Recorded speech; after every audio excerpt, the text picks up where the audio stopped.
বিনামূল্যে রেশন বন্ধের পথে কেন্দ্রীয় সরকার। মধ্যবিত্ত ও দরিদ্রদের জন্য বিরাট বড় আঘাত। শুরু করছি এই মুহূর্তে ভারত বাংলা ভয়েস খবর। তবে খবরটি শোনার আগে আপনার এই চ্যানেলটিকে লাইক ও সাবস্ক্রাইব করে অন্যদের পাশে থাকার সুযোগ করে দিন।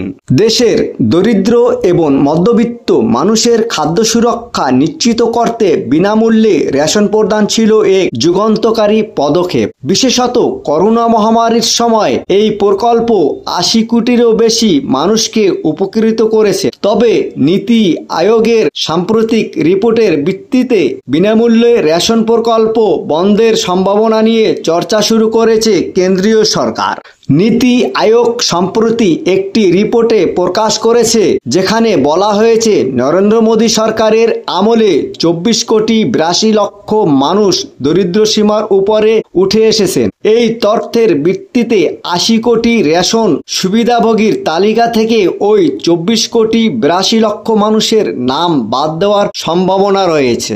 এবং একই সঙ্গে বিনামূল্যে রেশন প্রকল্প সম্পূর্ণভাবে বন্ধ করার ইঙ্গিতও পাওয়া যাচ্ছে কেন্দ্রীয় সরকারের তরফ থেকে। সম্প্রতি নীতি আয়োগ একটি বৈঠকে রেশন ডিলারদের আয় বাড়ানোর প্রস্তাব দেয়। সেখানে বলা হয়েছে, গ্রাহকদের থেকে প্রতি কেজি রেশনের পণ্য বাবদ ১ থেকে ১ টাকা ৫০ পয়সা নেওয়া হতে পারে।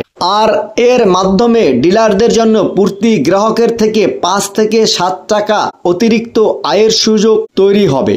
বর্তমানে রেশন ডিলাররা প্রতি কেজি পণ্য বাবদ মাত্র ৯০ পয়সা কমিশন পান। দীর্ঘদিন ধরে তারা কমিশন বৃদ্ধির দাবি জানিয়ে আসছিলেন। সরকার মনে করছে ডিলারদের আয় বাড়াতে এবং কোষাগারের চাপ কমাতে এই প্রস্তাব কার্যকর হতে পারে। দেশের প্রধানমন্ত্রী নরেন্দ্র মোদী ২০২৪ সালের ১ জানুয়ারি থেকে আগামী ৫ বছরের জন্য সম্পূর্ণ বিনামূল্যে রেশন দেওয়ার প্রতিশ্রুতি দিয়েছিলেন। তবে এই প্রকল্পের জন্য বছরে ১১,৮০,০০০ কোটি টাকা ব্যয় করতে হয়, যা অর্থনীতির উপর বড় রকমের চাপ সৃষ্টি করে। এই পরিস্থিতিতে বিনামূল্যে রেশন প্রকল্প চালিয়ে যাওয়া সরকারের জন্য এক বড় ধরনের চ্যালেঞ্জ হয়ে উঠেছে। যদি বিনামূল্যে রেশন প্রকল্প বন্ধ করা হয়, তবে তা সরাসরি দেশের দরিদ্র এবং মধ্যবিত্ত শ্রেণীর উপর প্রভাব ফেলবে। অনেক পরিবারকে খাদ্যের জন্য অতিরিক্ত অর্থ ব্যয় করতে হবে, যা তাদের জীবনযাত্রার ব্যয় বৃদ্ধি করবে। বিনামূল্যে রেশন প্রকল্পের ভবিষ্যৎ নিয়ে জল্পনা ক্রমেই বাড়ছে। রেশন ডিলারদের আয় বাড়ানো এবং কোষাগারের চাপ কমাতে সরকারের পরিকল্পিত পদক্ষেপ যদি বাস্তবায়িত হয়, তবে তা দেশের অনেক মানুষের জীবনে গুরুত্বপূর্ণ পরিবর্তন আনবে। তবে এখন পর্যন্ত সরকার এই বিষয়ে চূড়ান্ত কোনো সিদ্ধান্ত ঘোষণা করেনি। সরকারি এই পরিবর্তনের সম্ভাবনা প্রভাবের জন্য রেশন গ্রাহকদের মানসিকভাবে প্রস্তুতি থাকার পরামর্শ দেওয়া হয়েছে।